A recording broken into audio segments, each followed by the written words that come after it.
Nomine Patris et Filii et Spiritus Sancti. Amen. That's how I usually say it, so I'm just going to say it like that on these videos. Proverbs 25:28. Like a city breached without walls is one who lacks self-control. The topic of today's video is self-possession, what it is and how to build it. So, most importantly, we already know that self-possession is the virtue of temperance. I'm going to talk about that, but I think the value that I want to provide to you is illustrate the difference between internal temperance and external temperance. It's analogous to how we've talked about virtue before, but I really want to break it down, give you some examples so you can truly understand this, and then explain to you how to build it. So, I love that lines from Proverbs 25 because it kind of shows you, gives you an analogy of what a lack of temperance looks like. It's like a city without walls. It doesn't even put up a defense, right? Your appetites, your mood, the distractions can just come in and run rampant, like the Visigoths sacking Rome. That is what your soul and inner state looks like without the virtue of temperance, because you're not guarding against external influence or temptation. So self-possession is really the first and foremost virtue. You could say it's the precondition for being able to live a life of virtue and holiness, because it's like the guard at the front of the city. So it's one of the cardinal virtues, which means that it's a virtue that's acquired by action. So it's not a supernatural virtue or an infused virtue. It can be infused, but it's not like faith, hope, or charity, which is, ordered towards God and involves supernatural acts. It's completely natural. It's a natural virtue, and it's acquired through human effort. So how do we define self-possession? It means being in possession of yourself, right? Of your desires. If we look at the three parts of the soul, we have the intellect, the will, and the flesh, or the senses. It means being in control of all three. You have good mental control. You're formed. You understand a basic idea of the faith. The will, you understand what is good. You understand what is evil. You order your actions towards the good. And the senses, of course, which could be your bodily faculties, some of which are concupiscent, right? The sense, the third power, you could say, is the most concupiscent of all the three faculties, and that it's the most likely to take us astray. Obviously, you have pride, which is an intellectual sin, to give you an example. So, by no means are all three completely free from blame, but the bottom one, the senses, that's where we're most likely to slip up, or that's what's going to invite us to sin the most, right? So having self-possession means being in possession of all three. So my actions are not determined by what my senses want, but rather what my enlightened intellect by grace knows to be true. And self-possession means having possession of yourself. Unfortunately, it's one of the virtues or one of the attributes that men are most severely lacking today. You could say that a way that you could describe modern culture is that men, I know there may be women watching this, but men are possessed by everything except themselves. They're possessed by their lust, they're possessed by their greed, by their desire for distraction and dopamine and the algorithms. They're possessed by alcohol, the spirit of alcohol, other vices like marijuana, you name it. All of these external vices, external chains on the soul that are what are driving your decisions. It's not the intellect, it's not the faith, it's not your will pursuing the good. It's, something of the world, something of either the world, the flesh, or the devil.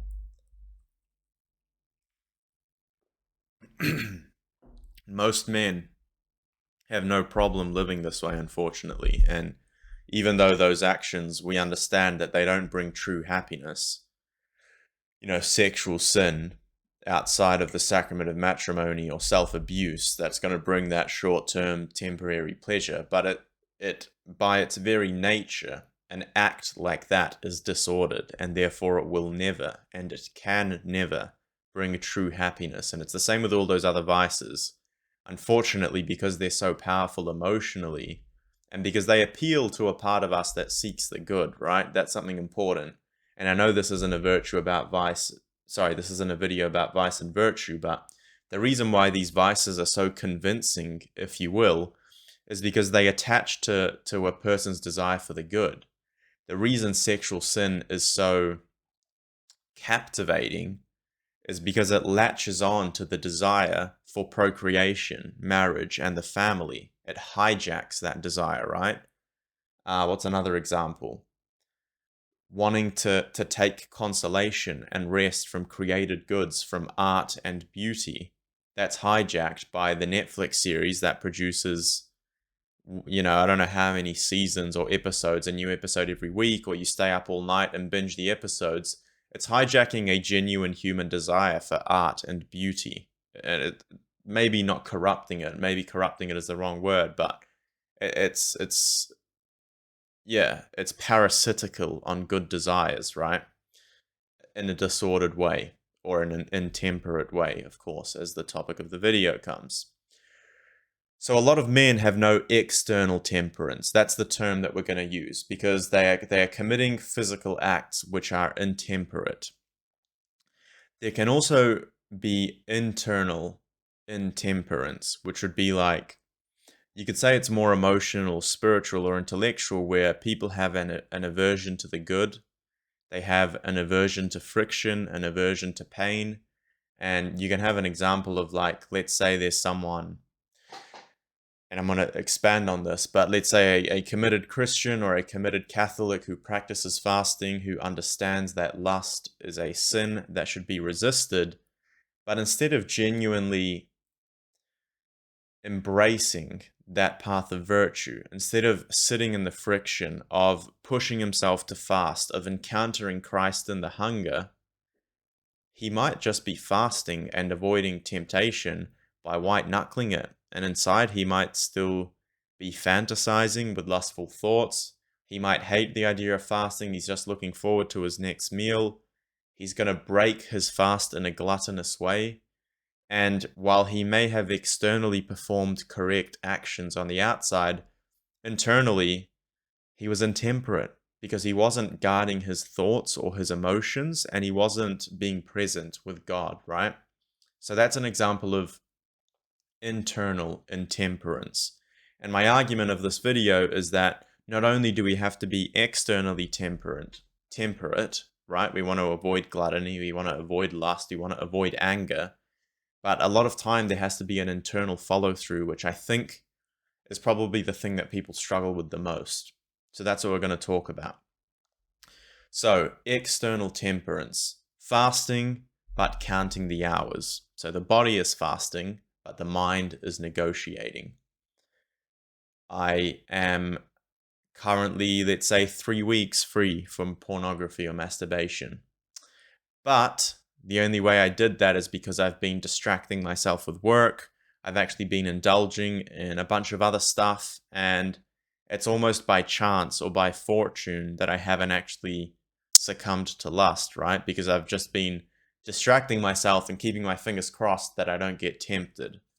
Well, that's probably, you haven't really learned how to sort of counter and fight that temptation properly, right? You're sort of using an avoidance mechanism, which is a lot better than nothing. Of course, not committing the sin is very important, but there's a difference between that and someone who's chaste and pure of heart, who's able to deal with any temptation that arises and ultimately is moving away from being tempted because his heart is pure. He doesn't have sort of those lustful, violent desires anymore because it's been subsumed and integrated. And we can talk about that in another video perhaps. And disciplined in the gym, another great example, but formless everywhere else. He goes to the gym 6 days a week, but his diet is crap. His sleep is crap.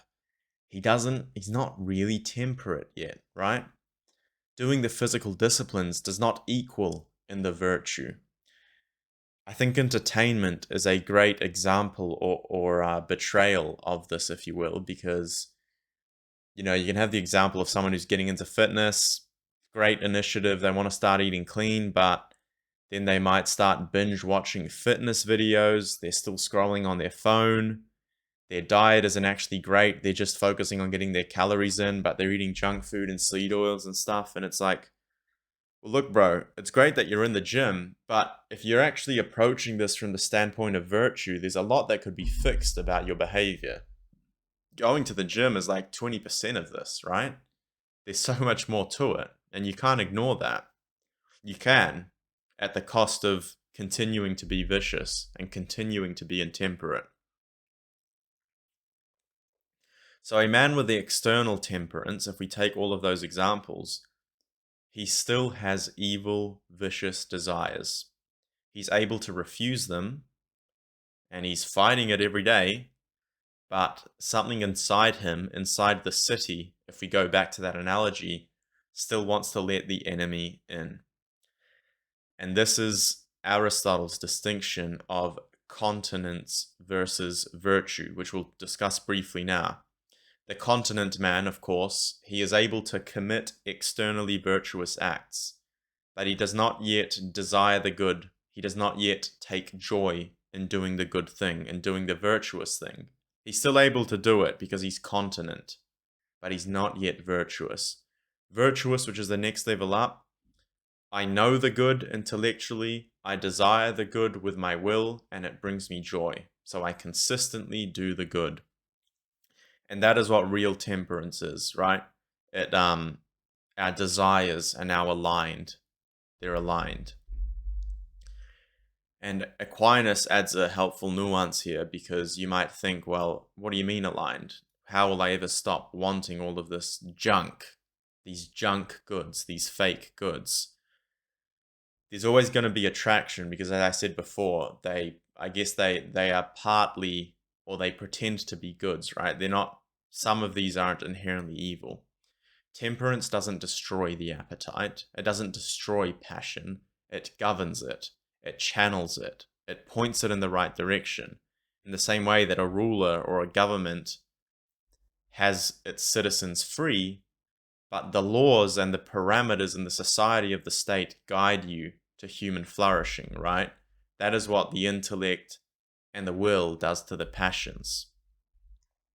They've been put under rightful authority, and you could say that the passions have started to agree with the authority in question. So that is continence and virtue, and internal temperance and external temperance. You need both. And if you're at the start, the reality is you just have to start external, right? Because the only way to grow in virtue is by practicing it. The only way to grow in the virtue of temperance is by practicing being temperate. And eventually, just to round off that point from Aquinas and from Aristotle, is that the virtue does grow, and you sort of fill the gap in your mind and soul. St. Francis de Sales, when talking about lust, which we discussed a lot on episode 20 of the Fit for the Kingdom podcast, I highly recommend you go listen to that. When the heart is filled with God, there is chastity. Where the heart is filled with self-love and sensuality, there begins impurity. So we don't just want to manage and white knuckle our way through external temperance. We really want to fill it with something else.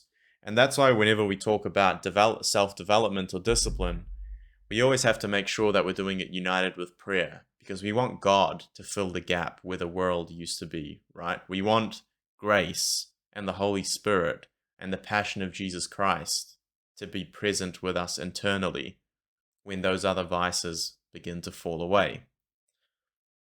The old object stops looking attractive. And understanding this difference between internal and external temperance is why someone can be externally self-possessed, if you will, or have external temperance, can hold on for years, for weeks, for months, for years, and he can still be exhausted. He's still fighting the battle every day, because he might still be indulging himself internally, and he's not actually building the virtue of temperance, right? He's still fighting. So internal self-possession, if you will, is when the war is actually over. There's that absence of division between the powers of man. There's one man inside of you instead of two. So, the standard. We've covered internal and external temperance. How the heck do we become temperate? I've already given a few pointers. Now, I want to just quickly round off the importance of self-possession as a whole, because we've talked about it specifically, but in terms of how it relates to the rest of human life, you can see that without self-possession, not only are we left to the whim of the world, the flesh, and the devil, but it makes us very difficult to focus on any other virtues. Let's say the virtue of justice, the virtue of prudence. We want to have financial prudence. We want to be able to provide for not just ourselves, but our family and society. We talked about that in the Circle of Influence video. If I don't have basic self-possession and I can't control myself, how do you expect to control or influence anything else in your life? The reality is that you simply can't.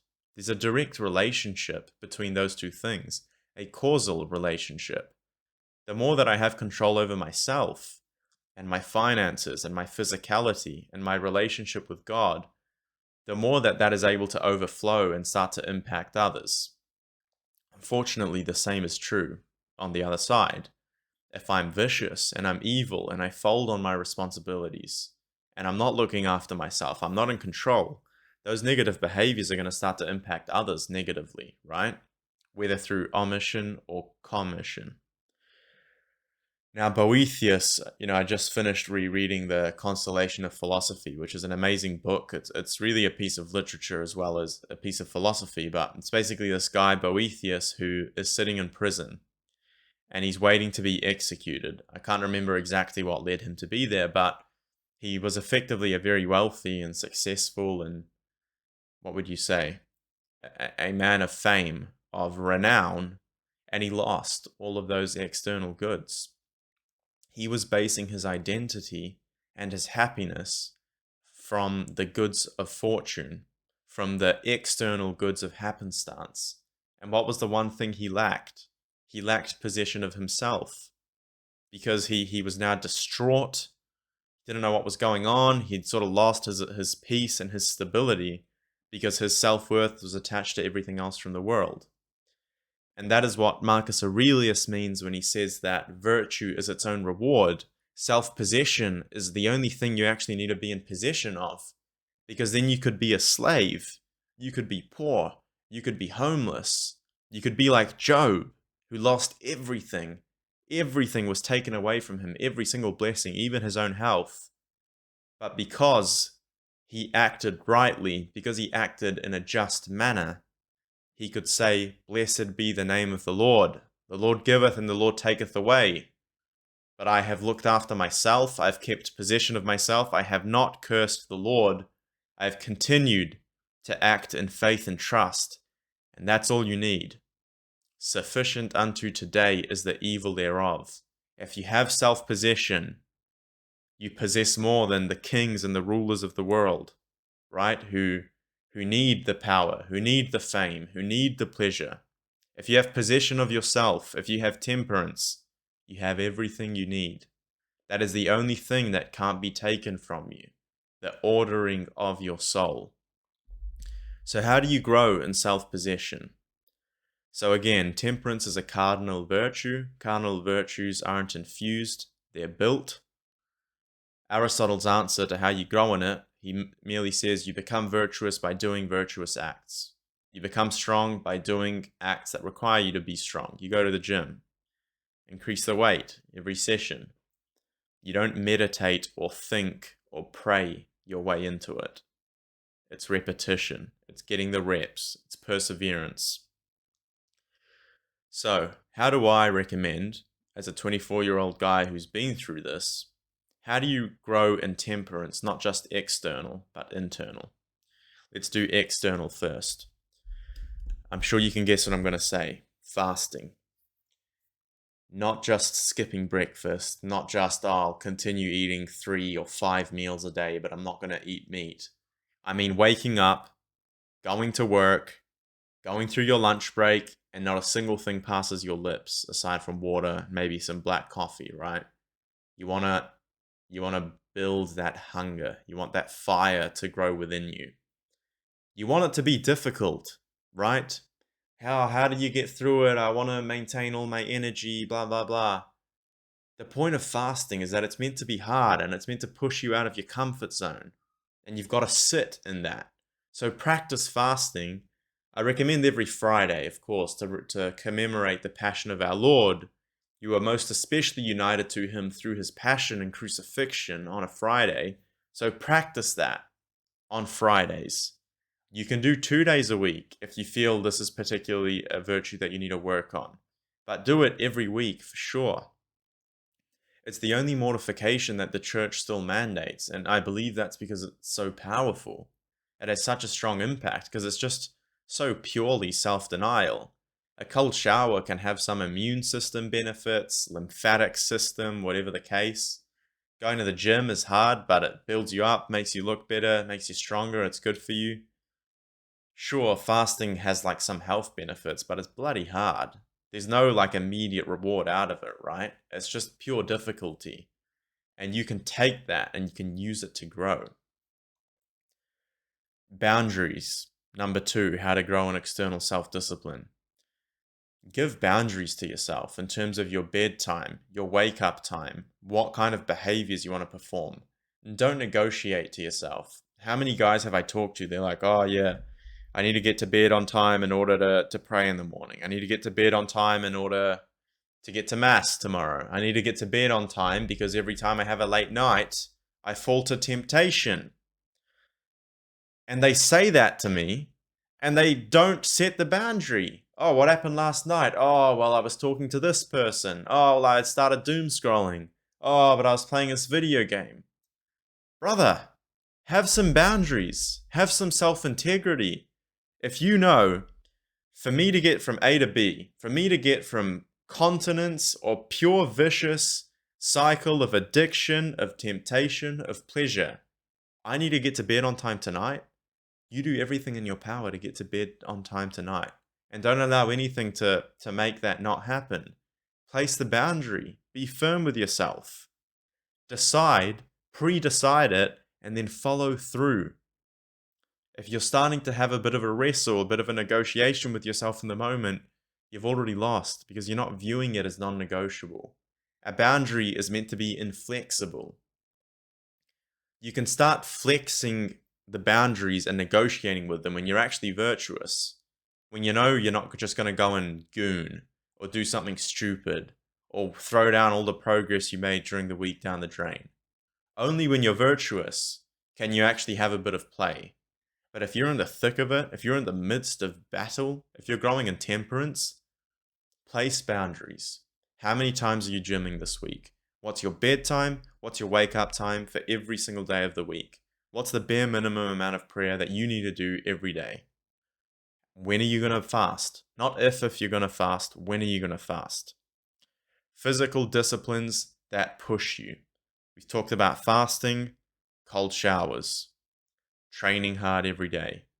Not for the aesthetics, not for the vanity, but because you need to flex the muscle of temperance and of self-denial. And finally, an external self-possession. You want to structure your environment to support you. So this is kind of similar to boundaries, but screens, the thing that trips you up the most in terms of time wasted, temptation, putting rubbish in your head. Take the phone out of the room. Don't sleep with your phone. Don't keep it on your bedside table. Set the alarm, put it on airplane mode, and leave it in the hallway. Leave it in the bathroom. Leave it in the living room. And then go to bed and say your prayers, do some stretching, and read a book, and then go to sleep. Removing the phone from the room is a way to structure your environment to be conducive to virtue, to be conducive to hitting those boundaries, right? And that's putting cards in your favor, right? Another example that I've given in the past is like living out on the farm. I don't really have a choice to stay up late and talk to people or hang out or play board games or go to the movies because that simply is not an option for me, right? That's an example of the environment here being conducive to my boundaries, so for me getting to bed on time. I don't take my phone into bed because, well, number one, I don't really have any reason to, but let's say that I did. Why would I need a phone in the bed? To scroll, to watch something retarded, to watch a movie? No, I need to be sleeping. I need to get up and get grinding tomorrow morning. The phone has no place in my room. Junk food. If I want to lose weight or I want to be a high energy freaking jacked Chad, I'm not going to have seed oils in my pantry. I'm not going to have chips and all this other crap. What? So when I'm hungry and tired after work, I poison myself because that is right there in the pantry? No. Eggs, fruit, orange juice, keeping it clean. I'm not giving myself the option to fall with my diet, right? Because I don't have that in my house. I couldn't even do it if I wanted to. And that's how you have to treat yourself, right? It's like treating a little kid. You wanna make these behaviors easy to do. Studying, another great example before we move on.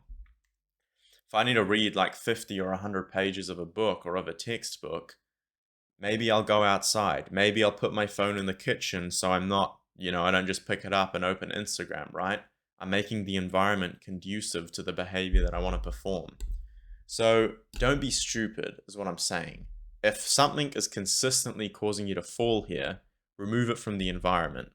So those are the 4 ways to grow an external self-possession: fasting, boundaries, physical discipline, and structuring your environment. Now, I think on all of those, especially environment and fasting, I'll have other videos here on the channel that you can watch for more information and tips on how to do that.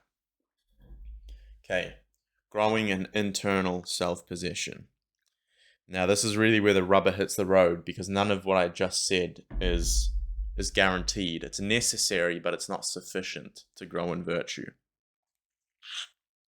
It's going to get you most of the way there if you do it properly, in all honesty.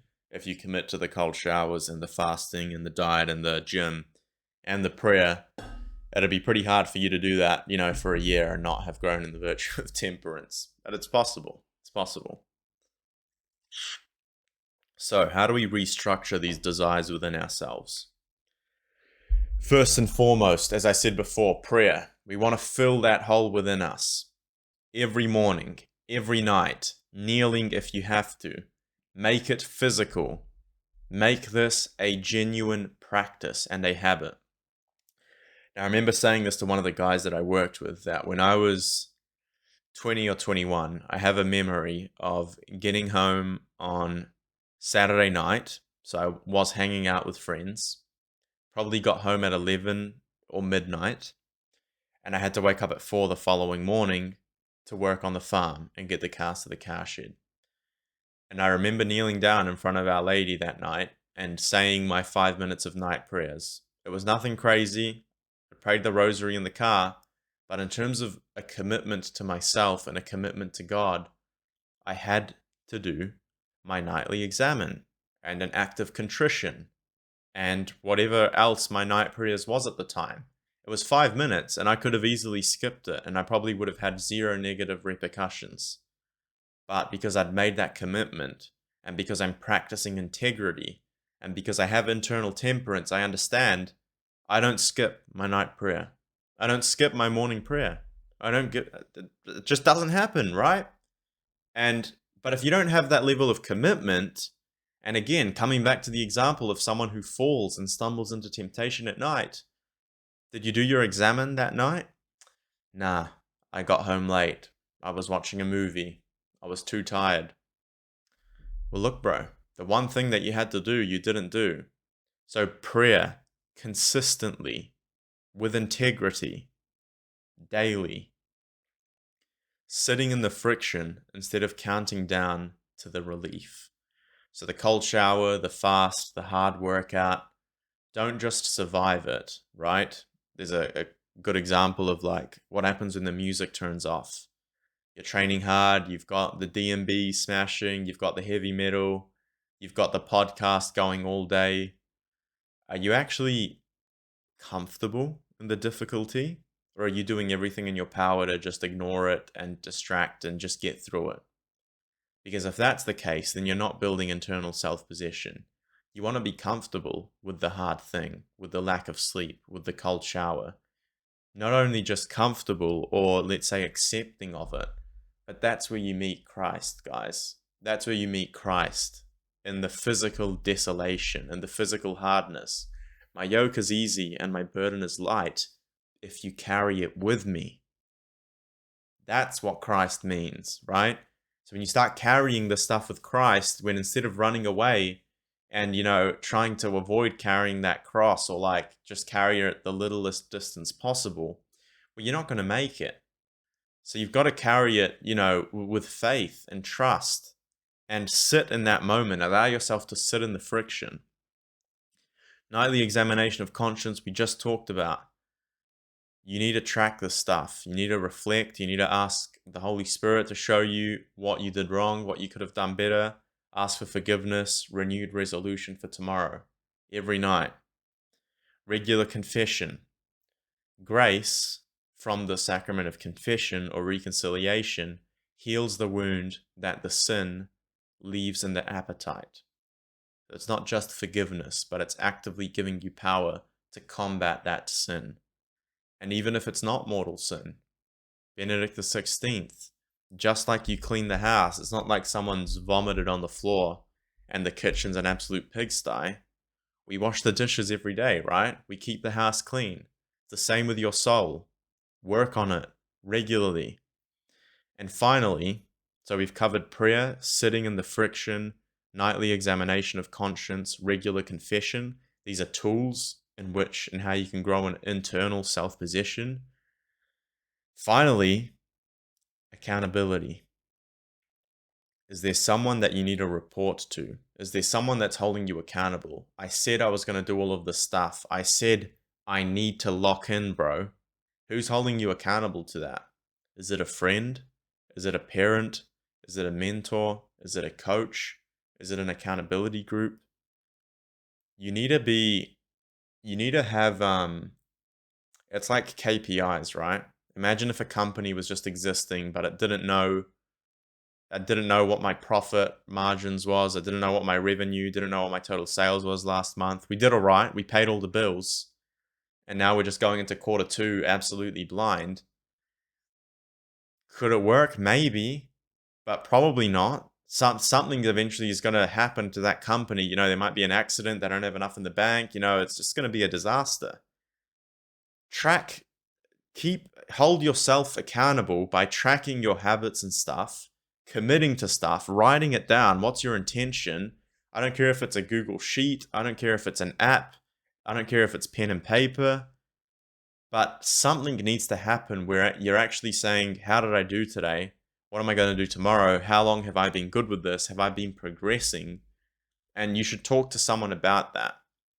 Because, let me give you an example. This is aside from myself, obviously working with men one-on-one, but like, let's say I had a mate who's like, yeah, I'm struggling with lust, bro. I've been falling, a couple times a week and I really need to sort this out. And I'll be like, all right, cool, bro. Let's talk about it. Let's have a conversation. Message me if you need help. I'm going to hold you accountable.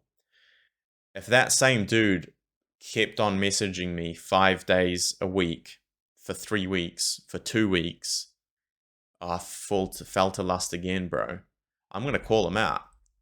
What the heck's going on, brother? How are we falling into the exact same pothole every time we drive down that road? You either need to swerve around it, you need to fill in the hole, or find a different avenue. But we can't just keep falling into the same hole. Yeah, I've got my phone in my room. Okay, buy a freaking $8 alarm clock on Amazon. I don't know, but you need to figure it out. You need someone to hold you accountable and you need to move forwards. Without that accountability, most likely you're not going to hold yourself accountable unless you're like a hyper autistic guy. You need someone there who's in the corner, in your ring, and who's pushing you forwards. So that's internal self-possession. So those are tools that you can use to grow in it. And you need to also, this is the final thing, and this is, I talked about it in my stop negotiating video, which is a little bit difficult to talk about because I think ultimately people need to cultivate this mindset within themselves, and you can't really teach someone it. You need to have trust and 100% commitment that as you follow this path, as you follow this forwards, it will result in virtue. The fruit of discipline is peace and righteousness. No discipline seems pleasant at the time, but the fruit of discipline is peace and righteousness. You have to persevere long enough on this path. The path that leads to salvation is narrow and few walk down it for it to actually work. It's not 5 days on, 2 days off. It's not 6 days on, 1 day off. There's no days off. We're trying to be virtuous, bro. We want to cultivate these desires within us. So don't just hard knuckle, as I said. Why knuckle the 5 days and then you have a cheat day, you have the pizza, you have the Netflix binge, you have the sleep-in? It's not going to cut it. It doesn't mean not to rest. Take an extra hour or two of sleep on Saturday or Sunday. But wake up and say your prayers before Mass. Read your scripture. Do your spiritual reading. Go for a walk. Play, arrange the cards in your favor.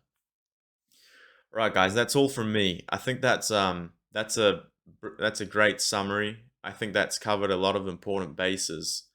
But yeah, if there's one point that I want to hammer home is that this requires full commitment. And now if you want to go watch my negotiation video after this, that might be a good one to follow up on. But a lot of people just can't handle the mental commitment or the mindset that it takes. It's like, I want to be this kind of man. I want to grow into this kind of man. It's going to cost you something. It's not just something that you say, all right, yeah, I want to have all these virtues. I want to be chaste. I want to be pure. I want to be financially responsible, and then go do whatever. You need to be aligned. You need to be integrated. Integrated means that everything is pushing towards the same goal. I can't have 5 of my weekdays, or I can't have my gym and my diet being disciplined, but then I don't pray. Or I can't just pray and have a good prayer discipline, but then don't gym. If you want to be disciplined, you be disciplined every minute of the day, right? So that's that. Hopefully that makes sense. Drop me a comment below if you made it to the end and if this is helpful, if this is a helpful way to frame it. And look, man, I'm not perfect, but having followed this, what I just told you, there's nothing, literally 0 things in this video that I haven't done or practiced and continue to practice. It works. Doesn't mean I don't have hard days. It doesn't mean I frickin' spring out of bed every morning, but I have enough integrity and temperance, both externally and internally, to do the right thing consistently. And your baseline of behavior moves up, right? Me 6 years ago, if I tried to jump into the life that I live now, it probably wouldn't work, right? Because it'd be too demanding or I'd burn out or whatever. But as you build and as you grow in virtue and also as you grow in grace, right, and infused virtues, the baseline of behavior goes up and up and up. And all of a sudden, something that my 18-year-old self would have considered crazy, for me, is just a regular Tuesday, or I don't even think twice about it, So trust the process. Right, guys, if you want to join a community of guys that values this kind of stuff, that wants to grow in this, join the Legion. We've got weekly training/coaching calls. We'll be doing a Theology of the Body course soon as well. We have some courses available. I'm currently writing the new one, which will be an introduction to prayer, which is great, is really exciting. Just a lot of resources, and you've got a couple more guys in the ring if you want it. Still in early phases, but yeah, we're building something there, right? We need, a lot of times you don't have these support networks in person, so if you can get 80% of that online, it's a bloody good deal, in my view. And secondly, if you wanted to explore working with me one-on-one, I work with some select men who have the intention behind them and want to change, want to make some lasting changes. Got a system of how to do it. We'll work one-on-one. There's a couple things involved. You can look at that in the link below. There'll be more details, a bit more of like what's involved, how it works, some testimonies and stuff. If you think that might be what you need, go through that link, have a read, send me an application, and we can line up a quick 30-minute call and yeah, figure out if it aligns and if we move forwards. But yeah, that's all from me, guys. Again, let me know if this was valuable to you. Subscribe, smash that like button, and we'll see you in the next one. God bless.